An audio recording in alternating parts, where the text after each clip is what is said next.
On the Newman Jets Audio Network, this is the Jetcast, the official podcast of Newman University Athletics, featuring exclusive interviews with coaches, players, administrators, and more. The Jetcast podcast is brought to you by Ascension Via Christi, Donlinger Construction, Mel Hambledon Ford, Eck Agency, Dr. Brennan Lucas and Advanced Orthopedic Associates, Keystone Solid Surfaces, Big Corner Creative, Pepsi, and by iCryo Recovery and Wellness.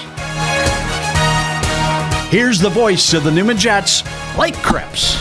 We are talking tennis here as we get started. More spring sports coverage here on the Jetcast with Shella Augspurger, the director of tennis, episode 88 of the show, as the Jet men just underway in their spring part of their schedule. The women are still yet to get started. They're actually starting today as you are watching or listening to this program. They have got Pratt today, this afternoon, hosting them here in Wichita, and then they're going on the road to take on Drury on Saturday, and Director of Tennis, Coach Augspurger, is here to talk to us all about it. Coach, always a delight to have you on the show. Thanks. Thank you so much. Thanks for having me. Well, obviously the men getting started with a couple of losses, just kind of tune-ups against Midwestern State and Metro State in Denver. So we'll start with them since they've already got some results here to look back on. Obviously, you can go back to the fall if you want as well, but what are your thoughts on the men here as we get started in the meaty part of your schedule here in the spring, the matches and the points that really matter? Well, starting out the way we did was with a tough team right away. The guys told me in the fall that they wanted to have a tough schedule because they didn't want to play any easy matches, which I understand because then you think you're a lot better than you are if you can beat teams. I said, well, then, you've got to be okay with the win-losses because that's sometimes the record is what they dwell on. But then, I said, you can't have it both ways unless you work hard. So they said that's what they wanted. So we started out with Midwestern, and we played them really tough. I was really excited because it was, we could be really good. We tweak a few things and stay healthy. That's the key. We could be pretty good, and then I thought we very easily could have beaten them. It was really close on all the courts. We had one of our number one doubles players got injured in the middle of the match. They were up on court 1. We won on court 2, and we lost in a 7-5 set on court 3. And so we could have taken that point, and then I had to pull him out. And then the way it works, whereas you have to pull somebody out of singles, you have to push everybody up a court. Sure. So 4 of the guys had to play a step higher than they would have been. So I don't know what would have happened. You guys are playing single set, best of 3? Yes. Best of 3 is what you're playing? Yes. Okay. Yes. So there is some time to try to make adjustments in a match. It's not like, you're just playing like in, I don't know what that would be, like probably high school where you're just playing one set and that's it, or maybe they play super sets. Sometimes they play that. They game pro set. Yeah. Depending on what state you're in probably. Did that carry over against MSU Denver? We played really well in doubles, but we didn't play as well in singles. We only had 3 courts, so we put 3 doubles on. Then we had to put 1, 2, and 3 singles. Then we had to put 4, 5, and 6. And by the time some of those guys got on at 4, 5, and 6, they'd been sitting there for almost 3 hours. Sure. And it was getting to be midnight at night, and it was just a long day. I think we lost a couple close matches on 1, 2, and 3, close doubles matches, and so I don't know that the. Obviously they were ready. They were ready. I think they were tired. I'm not making excuses for them because Metros were really good. Sure. They have a couple of really good players at 1 and 2, but I thought we hung with them. We just didn't play as well at the bottom, but we'll see. Plenty of tennis. I think they're talented enough that they can beat those teams. It's just staying healthy and seeing if we can get it done. Well, plenty of tennis talk on the show today. We'll be joined by Ali Mounir out of Cairo, Egypt. He's a sophomore on this Newman team. He's coming up next, and then we'll also get you set for homecoming tonight as the Jets are in action tonight at Fugate Gymnasium. Homecoming is here against Northeastern State. Big games for both the men and the women. The women in control of their own playoff destiny with 4 wins. They will be into the MIAA tournament. The men need to win out and get some help, so they are massive games tonight for homecoming. It's a 5:30 doubleheader. You can watch those games on the Newman Jets Audio Network. Listen at newmanjets.com/listen. So we'll get you primed for that. We'll pregame with Latik Murphy here coming up in a little bit on episode 88 of the Jetcast. Haven't mentioned the ladies yet. They did not have a little, a start me schedule to begin the second semester here. So they are yet to get going. Talk to us about their fall semester. How did they play in the first half of their schedule, and how excited are you to get them started here this weekend? I'm really excited about the girls. We're solid all the way down. We've got 11 players, and they're all solid. I mean, they could play. I could switch them around pretty much any spot. Wow. That's probably not a lot of programs. No, that's fine. That's probably not a lot of programs. And I know that in the past you haven't felt like you've had, like, the depth has not necessarily been that big of a strength for you. But I know that you're obviously excited that this year, is going to have maybe the opportunity to have a lot more depth from 1 to 11. Well, I brought in three new players in January, which usually I don't do, but some of the countries, they graduate in December. Yeah, you mentioned that. So we brought 3 new, and they were both stronger than I thought they were. So that helped. And then Anna, who took a semester off, she came back too, and she hasn't lost any strides. It looks like she practiced the whole time she was off. So adding those 3 into the lineup is really going to help, because we were pretty solid before, and adding those 3 in. So I'm going to have a difficult decision deciding who will play, because usually it's like, okay, I only have 6 or 7, and you guys are the ones playing. But now I'm going to have to make decisions. So what we're going to do. How important will it be for the team to have chemistry? Because obviously, in the collegiate ranks, you're kind of forcing a team aspect onto a sport that is naturally designed to be all about me, or, I guess there's always doubles, so there's a team aspect there. But, everybody's kind of got to be pulling in some certain aspects. You certainly want that competition so that everybody brings out the best in each other. But, once you're on the court, you want the team to be kind of pulling for each other, pulling in the same direction, so that Newman can reap the benefit as a team in some of these MIAA matches. Yeah, it's hard, especially when you have new people come in the middle of the year, because they don't have that fall. Usually the fall is when they get adjusted and learn how to play and get used to everybody.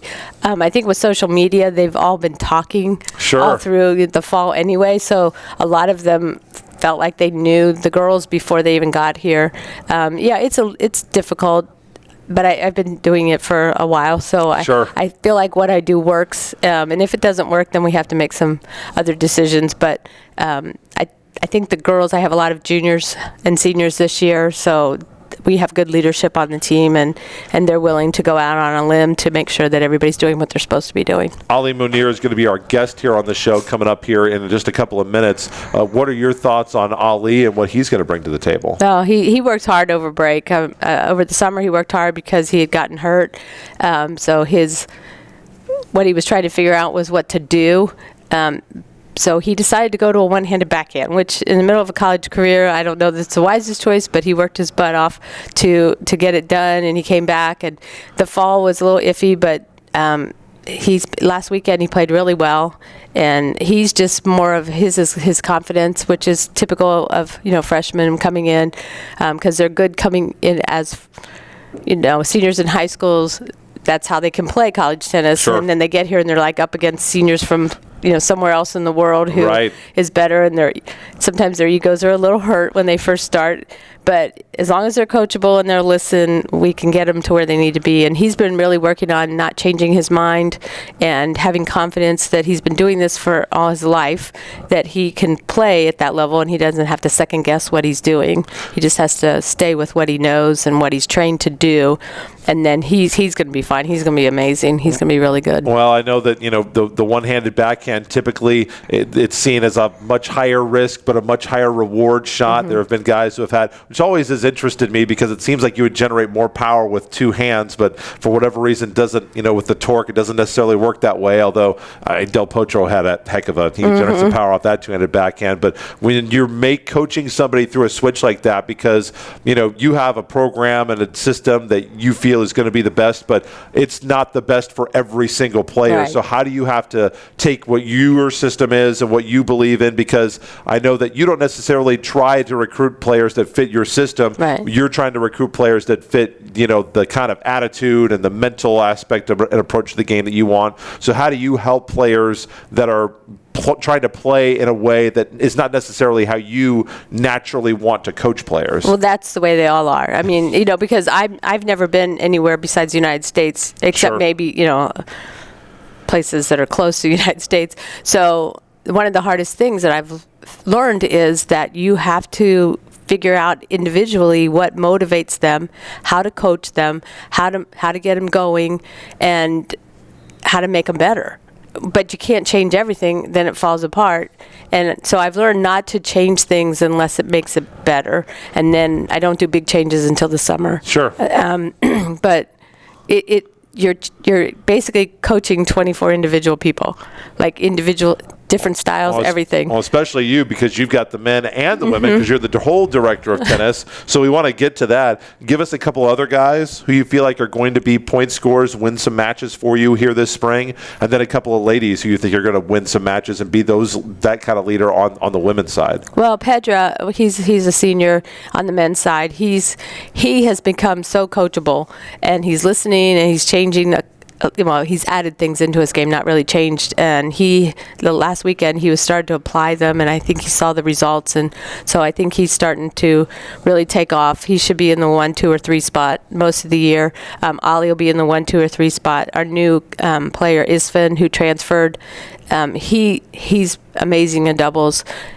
He's working on his singles. He's learning to have a power game instead of just, his clay court stuff. He had good results where he was before. So we'll see where he goes and where he ends up playing. But those three, and then everybody's pretty solid. Gustavo, he's still been playing pretty good, but he's had some shin splint issues, so we're trying to get him healthy. You mentioned got to be able to stay healthy, and Yes. I know that you talked about the women who are going to be very strong, stronger than normal for you from top to bottom. So in terms of trying to pick, who do you think those top 3 are going to be, and what kind of selectors will you be looking at to say, okay, I've got 5 or 6 that I feel pretty good that can play number 1, 2, and 3, but these are the 3 that I'm going to go with. What's going to make that selection for you, and who do you think they'll be? Well, Dana, she played 1 for us last year, but she was a freshman. So the reason I left her there was because I needed her to see what she needed to do. She was already good, but she needed to be a little more powerful and a little more aggressive in her footwork and her speed going side to side and into the net. I think she got a little frustrated, but she now has figured out. So I think she'll probably be in that 1, 2 spot most of the year. Sure. She's improved in her attitude. But those top 2 spots are so tough because the level is really fast, and you have to be mentally strong to deal with it. Because all of them could play there, but who's mentally tough? That's what we need. And it's the same thing in doubles. Antonia, she's gotten stronger. She's going to be higher up in the lineup. Amber, Isabella, my senior, she's an amazing doubles player. Like I said, Anna has come back, and I don't think she's lost a step. Okay. So, they're going to be fighting, and it's going to be kind of fun. Sure. I don't know if I want a bunch of girls fighting for spots, but I think they're going to have fun. As long as they get it that everybody's probably going to play, and I'm going to switch them out depending, on who's having a good week. Well, this is not necessarily a tennis question, but if you've ever been to any of our events, if you come to the gym during Christmas break, if you were at the Hall of Fame banquet, there's all these decorations that are put up for all of these events, and the one who's in charge of all that, you're not the director of decorations, but it seems like you probably could be or should be, and you do that even though you were out of town. You couldn't even come, and people were commenting, but you were gone, because if the tennis team is playing, then you've got to be there with the tennis team. But you were able to get all that set up, and you put a lot of extra time in to make everything look great here at Newman. Oh, well, thank you. It's fun. Yeah, sometimes it's not convenient to do it. We had to stay a long time Thursday night and then get up and go on Friday. But a couple of the guys from the basketball game came over and helped, so that was really nice. Kurt and Tim, I believe. Yeah, Kurt and Tim came over, and then the girls. since they weren't playing, I put them in charge of going and finishing in the morning. So it's all a team effort. It is a team effort. Well, they did a good job. You've got Pratt again. If you're watching this live or listening to it today, they're going to be in action today after this post against Pratt this afternoon. But then the one I really want to ask you about is Drury coming up on Saturday.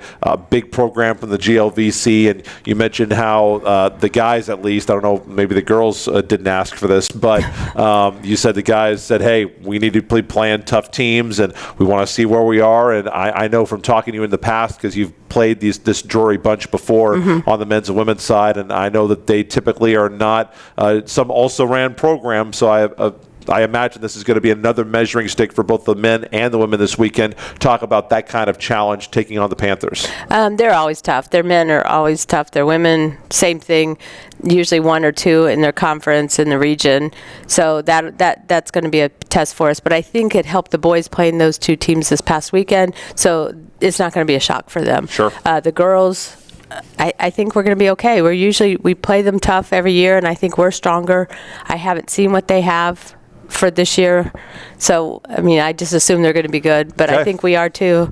We're just going to go after it, and it'll be a good test for the girls. We play Maryville on Sunday now. Okay. That's been changed, but okay, so addition. Maryville, they're always tough too, so it's going to be a hard weekend, but it's kind of fun, and I'm glad that they want the challenge. Sure. Because the lower level players don't get to play as much when we don't play easier teams, but it's kind of fun for me to see, and we'll be able to judge it a little bit more how they improve. So we're going to be able to, we're going to find some things out about the Navy and Red this weekend. Once again, they're in action against Pratt today, Drury on Saturday, Maryville on Sunday.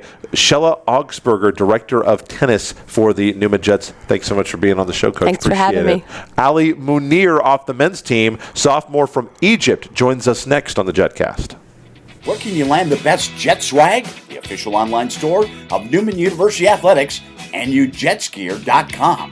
Store features the greatest variety of Jets logo gear anywhere, from latest clothing styles and hats to Newman-branded lawn chairs and office supplies and more. NUJetsgear.com is your place to purchase sports-specific, alumni, parents, and hard-to-find Newman merchandise. Shop right now on your computer or phone, NUJetsgear.com, or click the Shop Now button at NewmanJets.com.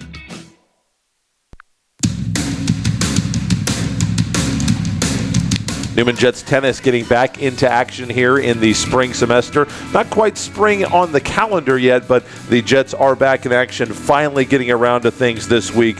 They will be in action today against Pratt as you are viewing this, and then they will be out on the weekend at Drury on Saturday. Ali Mounir, a sophomore on the men's team from Cairo, Egypt, joins us here on the show. Ali, thanks so much for being on the show. Really appreciate you being here. Thank you. Appreciate it, too. Well, how excited. You guys are one of the few sports that have a real big break. You have a lot of fall action, but then you take a couple months off, come back for the spring, and so you have a long pause in the middle of your season. How excited are you to finally get back and get going here on the spring part of your schedule? We're all super excited. I'm really excited because that break, I got to go back home, practice for what I need to do, because the fall semester is all like individual tournaments for everyone, so everyone has to play and work on what they need over the break. So we're all prepared for the season, hopefully, and I hope we do good this week. So obviously, when you are going through the fall, it's more of a tune-up. The results aren't as important in the fall as they are in the spring, but how were your results in the fall, and how do you feel like you were playing going into the winter break? The results in general in the fall is more for you personally. Sure. So it's going to help you personally, not the team. For me, my results, I expected better over the fall. Just tried my best, and whatever I had to work on, I worked on. Well, let's get into that then. Based on how you played in the fall, what do you feel like is an element of your game that you came out of the fall part of your schedule saying, all right, this is something I feel like I can rely on, this is something that I feel confident in, and I this is going to be there for me when we come back in the spring?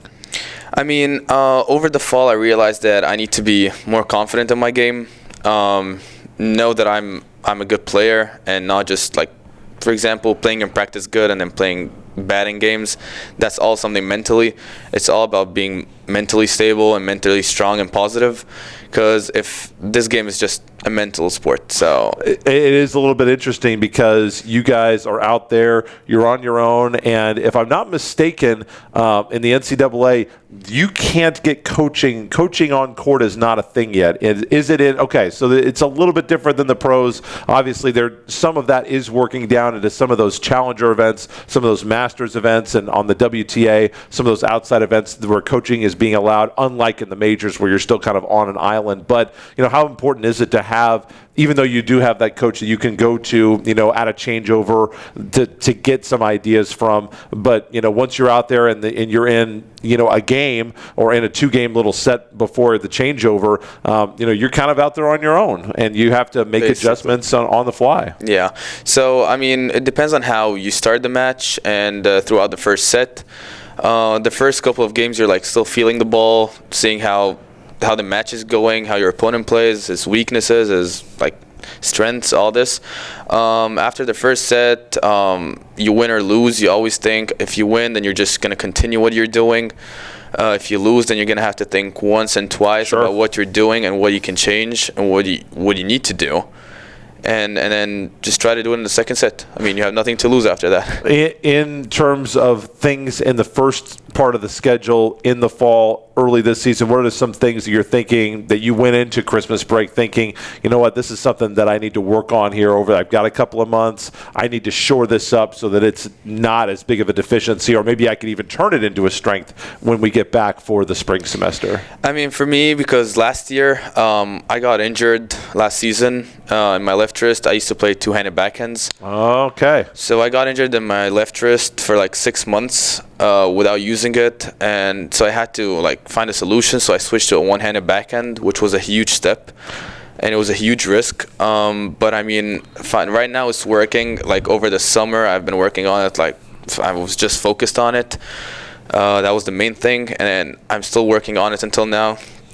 So I'm assuming with the left wrist being the one that's injured, going to a one-hander, right-handed player, you do have a couple.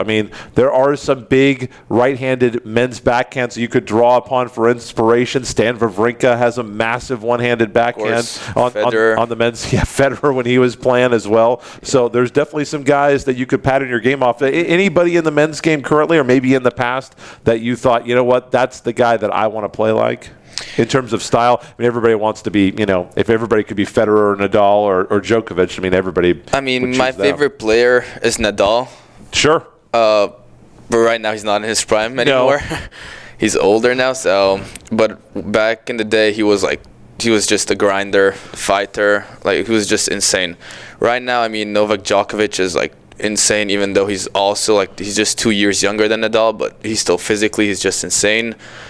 Those three guys have done it this era of tennis is Nadal, Federer, Djokovic. those guys are pretty incredible. Yeah. You said that you were able to go home to Cairo over the holiday here. I'm assuming that's not the easiest flight, not the easiest place to get back. There's a lot of ocean in between here and Cairo. How often are you able to get back, and how nice was it to get back to see some family and friends? I go back every break. To see my family and friends and all them. Even spring break? Yeah, no, not the spring break. Because for example, this year we have games during the spring break. Sure, of course. And for me, it takes me one whole day to travel. So over the spring break, it's just I'm going to go back for 3-4 days and then come back here. Sure. Not really worth it. Yeah, no, that's very understandable. Yeah. When you played, I'm assuming you picked up the game and played as a youngster there in Cairo. Yes. What's the style of tennis? And I know that from talking, because Coach Augspurger recruits a lot of international students to come here, there are a lot of countries where it's an adjustment for you guys because you're playing on hard courts, maybe predominantly hard courts for the first time when you get to America, because there's a lot of places, and obviously in United Kingdom, they're playing a bunch on grass, and there's a lot of clay courts elsewhere in the world. What's the tennis style like in Cairo, and what's the surface like? So in Cairo, it's mainly clay. Okay. Mainly clay courts. Recently, a couple of years ago, we started putting hard courts. like I think the best hard courts right now are in the academy that I was started practicing in since I was a young player. So we started playing hard courts like maybe like 6 months before coming here. But I mean, for me, I used to travel a lot too for like tournaments, international tournaments, even when I was younger. So I was kind of in the mixture between clay, hard courts. So I was kind of already used to it a bit. But the game style didn't change, and that was the main struggle when I came here. How do you, I mean, most players have a preference. Now, obviously, those three guys, if you're going to be, if you're going to play on clay courts predominantly, then, you know, obviously it's pretty natural to say, well, yeah, I want to play like Nadal because he's the greatest on clay courts ever. But, you know, he's shown that he can win on the other surfaces. The other guys we talked about can win on the other surfaces. How has that transition gone to playing more on hard courts? And I know that there were some guys who've come over and said, you know, I've only played on clay, but, man, I really love playing on hard courts. It really fits my game better. What kind of surface fits your game better, and have you had to adapt your game to play on hard courts? So I'm a defender. That's what I'm good at. That would seem to favor a clay court style. Just stand a couple of feet behind the baseline and just running side to side, front, back, or just running like the whole time. When I came here, realized that no, that's not going to work on hard courts. It's going to be a little harder. It's not going to work. The ball's much faster. I'm not even going to have time to like move from here to there. So I had to adjust, had to move closer to the baseline and be more aggressive and control the point. I know that, you know, from watching tennis over the years, one of the big problems that Americans have had when they go to play hard courts or clay courts is that, you know, you have to slide around in order to get the most out of your movement on clay is you slide into shots.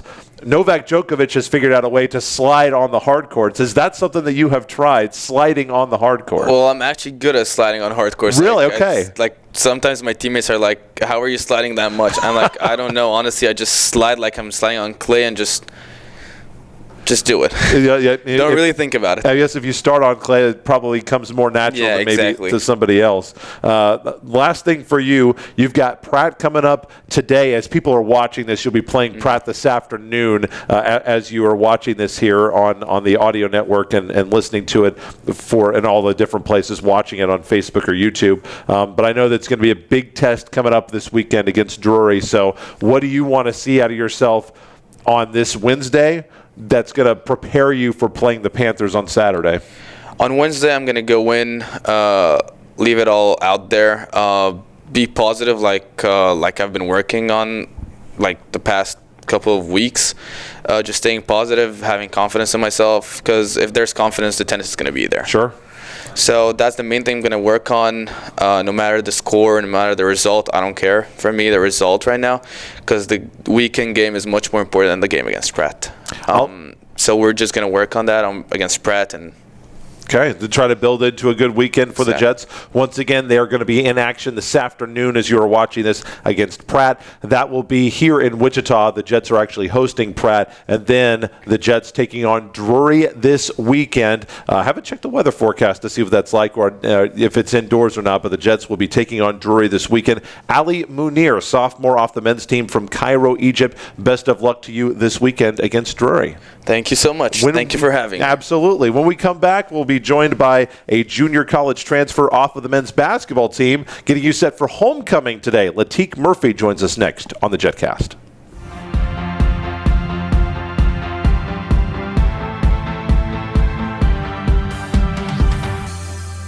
I have a little birthday message for you from someone, too. I heard you really love basketball. You're a good shooter and a good dribbler. Happy birthday, MJ, and I hope you enjoy your day. Thank you. You're welcome.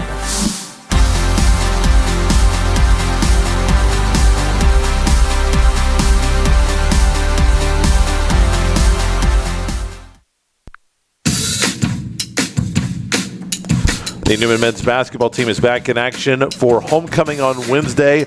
We're down to the stretch run for the Jets, and it's pretty much a must-win situation as they try to make a late-season push to the MIAA tournament in Kansas City. The big guy is going to be a big part of that push if the Jets can make it. It's Latik Murphy, a junior guard out of Berwyn, Illinois, averaging 14 points per game. He is second on the team in scoring, and 38% he is shooting from outside the arc. He is leading the team in that category. We are joined here by Latik Murphy. Latik, thanks so much for being on the show, man. Appreciate it very much. No problem. Well, first of all, going back to last week, I know that you guys were disappointed with the effort against Washburn on Wednesday. How important was it to come out with a better showing against Emporia State? And while I know you guys didn't get the win, it definitely seemed like the effort level was much better on Saturday. Yeah. Well, I believe that if we keep just giving our full effort and keep playing hard as Coach tell us to do, I feel like we can be going to the MIAA tournament with no problem. But it's still some things that we got to do to work on, so we just got to stay consistent and keep executing. What do you think is the number one thing that the team has to work on as a unit to get to where you guys want to be here in the next couple of weeks? Just being together. Not one man can just do it all, so we all just got to play together as a team and just stay consistent. You had scored in double figures 6 straight games until Emporia State, so you've really been clicking here the second half of the season. What's allowed you to have the kind of success offensively that you've been having? Coach Allen, he just kept motivating me, and well, not just Coach Allen, but like Coach Mack, the other assistant coaches. They always keep telling me to shoot the ball a lot and just always believing in me. You have had, at least statistically, and I've noticed too, it seems like you've had a lot more activity at the free throw line. Now, you love that mid-range jumper. What I'm talking about is actually getting to the foul stripe, shooting free throws. How much have you worked on that, trying to get yourself to the free throw line? Because you're a pretty good free throw shooter. Yeah. I know teams, when they scout, they're going to try to be real physical with me. So I just try to do as much as I can as the ref can see. Like, I try to go into their body and try to go to the free throw line more. What's your do you have a player that kind of you model your game after? I don't know if it's an old school guy, a new school guy, but who's a player that you're like, man, that's who I want to play like? Can I name multiple players? You can name as many as you want. Well, my favorite player is LeBron. I look for LeBron like as leadership because he's a good leader. So so I looked at those characteristics. Kobe, his mentality, and Allen Iverson. Yes. Sure. Yes. I was wondering, have you ever seen a guy by the name of Larry Bird play? Oh, yeah. So one thing that I notice about you, and it's very out of style right now, but going to that mid-range jump shot, 15 feet, the sabermetrics guys hate it because they say you have to shoot threes or layups, but you love that mid-range jumper, and you shoot it at a very good percentage. Yeah. Where in your game did you develop that mid-range jump shot? I developed it in high school.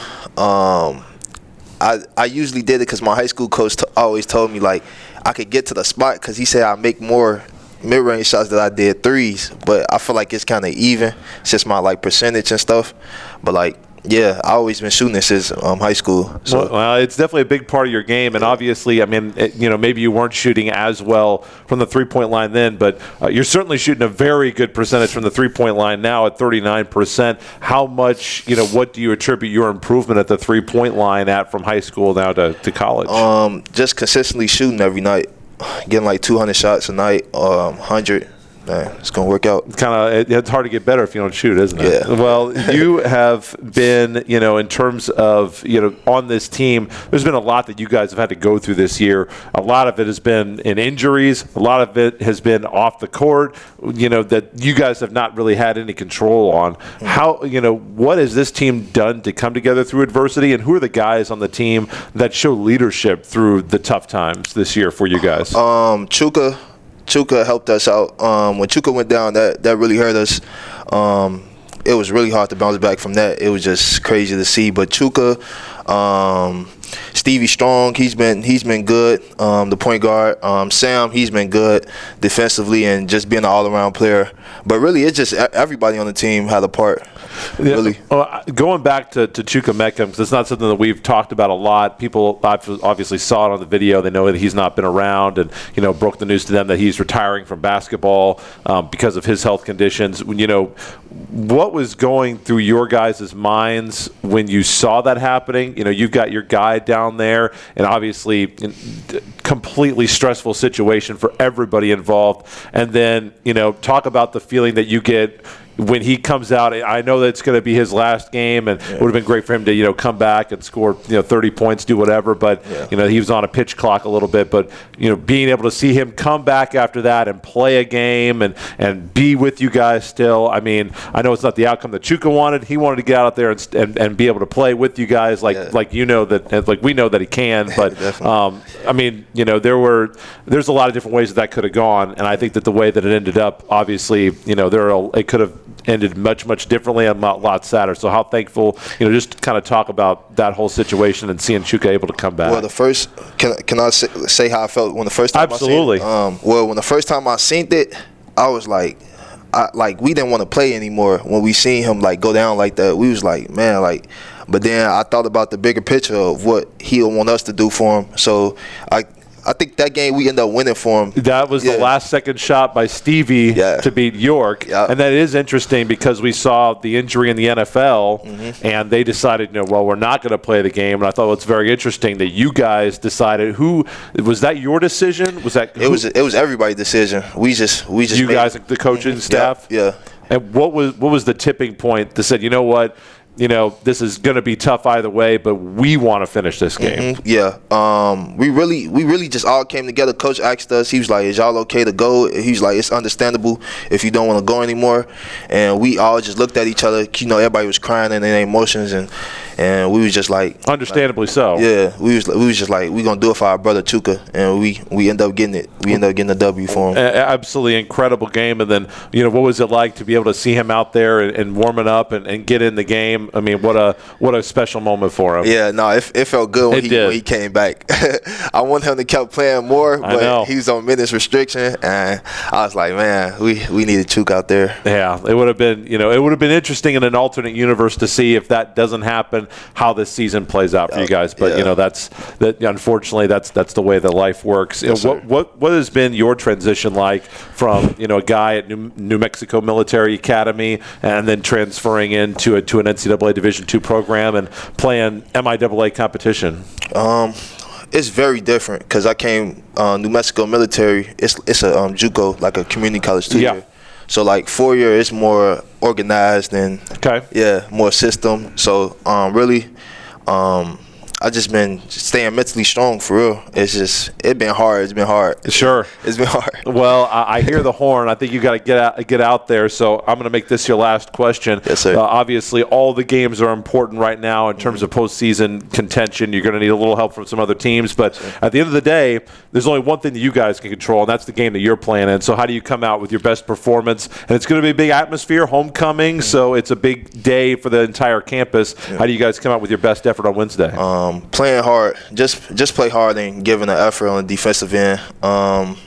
That's all really, just playing hard. The only thing we can do is play hard. We can control that, so we just got to play hard. It's a 5:30 doubleheader on Wednesday, homecoming, Newman versus Northeastern State. So hope to see you out there. Of course, you can listen to the game on the Newman Jets Audio Network. That will be tonight as you are watching this, because we're posting this in the afternoon. So it is tonight. So we'll see you hopefully in a few hours. If not, watch the game on the MIAA Network, the MIAAnetwork.com/Newman, or listen on the Newman Jets Audio Network, NewmanJets.com/listen. This guy going to be a big part of the Jets win tonight, I have a feeling. Latik Murphy, thanks so much, man. Appreciate it very much. We're going to let him run. He's got practice. Latik, thanks so much. And we will have another show. Yeah, go ahead and get going. I'll take care of the outro myself. He's got some stuff to get to today. We're going to be back with more Jetcast action coming up next week, and so we will plan to see you then. And so until next week, of course, we've got more golf coming up, more bowling, and we'll get back to Diamond Sports as well. So until then, Blake Cripps in Wichita saying, go Jets.